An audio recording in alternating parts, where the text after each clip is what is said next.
First thing I'm going to show you is the difference between this and a juicer.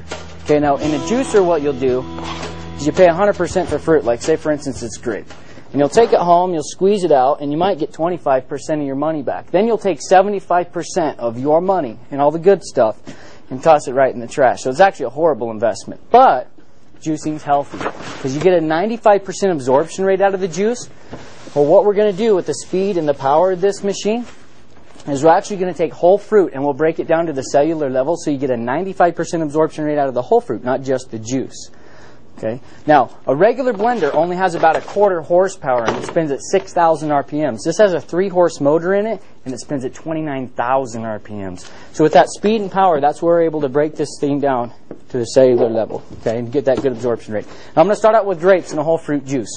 You'll want to make sure you get grapes. They're among the best for nutrition. There's a lot of fiber in there, antioxidants, and they're good for your heart. Then we'll put in some strawberries. We're just going to toss them in like that. Okay. Now, you can take the greens off if you like, just like that. Okay, toss them in. And I know you want to leave the greens in there. They're high in chlorophyll. It's a live enzyme that boosts your immune system. Now, in a regular blender, you don't want to do that, okay, because it doesn't process it enough to where your body can absorb it. But this is a food processor, too. There's about 8 different machines all rolled up into one. Okay, pineapples. We're going to leave all the core on our pineapples, right? And you'll want to leave the core. They're high in fiber, vitamin C, and bromelain. It's actually the most nutritious part of the pineapple. Notice I'm also leaving the eyes on the pineapples. Okay, you know why I leave the eyes on the pineapples? So they could see what's going to happen to them in the blender. Right. Now on the melons, we're going to leave all the seeds on our melons. And you'll want to leave seeds on your melons. They're high in fiber. But when you crack the seed open, there's a natural source of protein in there, like flax seeds. All right? So if you take flax seeds, you can toss them in there. We'll process it for you. In fact, pound for pound, there's more protein in a watermelon seed than meat. All right? Besides that, we're all a little lazy. I mean, if it's good for you, why take it out? Just leave it in. Now, I always say in a whole fruit juice, you got to have a banana. Now, on your bananas, you want to make sure you take your stickers off of them. Nobody likes to chew on a sticker. So you look these over real good, toss them in like that. Now get you some ice, okay? No, I'm teasing. I'm teasing. Yeah, not even monkeys eat banana peels. All right, make sure you get your bananas, though. There's a lot of potassium in there. It's good brain food and a good deterrent of heart disease. All right, now we'll get some ice. Now with fruits and vegetables, you actually have a rule of thumb. Okay? The rule of thumb is if it's thick, it'll make you sick, and if it's thin, leave it in. Banana peels are thick, so we take them out. Right. Now, in my industry, this is known as blender killer. Most blenders won't handle that much ice, not to mention the contents in the jar, but I'm going to load us up because I like a thick smoothie. And the more ice you put in there, the thicker it is. And tell me, would you start your blender at home that full with the lid off? No. Okay. That's what we're going to do here. So, ma'am, come on up. Push the whole juice key. It's the one right under the green light. This one? Whole juice. Yep. Okay.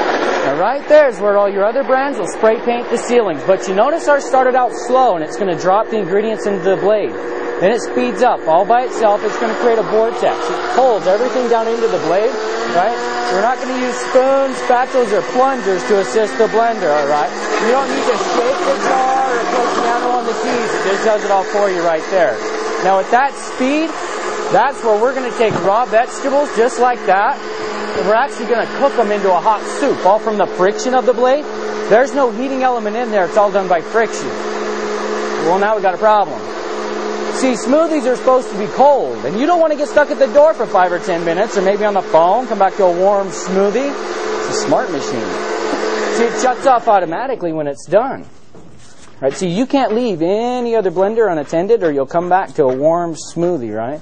But you remember all the seeds and the stems and the ice we had in there? Right? Take a look at that. Smooth and consistent all the way through. All right? But tell me, what's the worst part about a blender or a juicer when you get done using it? Cleaning it, right? You notice we have a 2-blade design. It's sonically welded to the bottom of the jar, so you never remove the blades from the jar. Unlike a 4-blade design, which by law is required to be able to be removed because bacteria builds up under the blades. And then you get leaky seals and gaskets when you go to put them back together. Now, we're stamped twice by the NSF to be dishwasher safe and self-cleaning. Of course, I don't have a dishwasher. So I'm going to show you how we clean this here. We'll put in about 2 cups of water and some dish soap.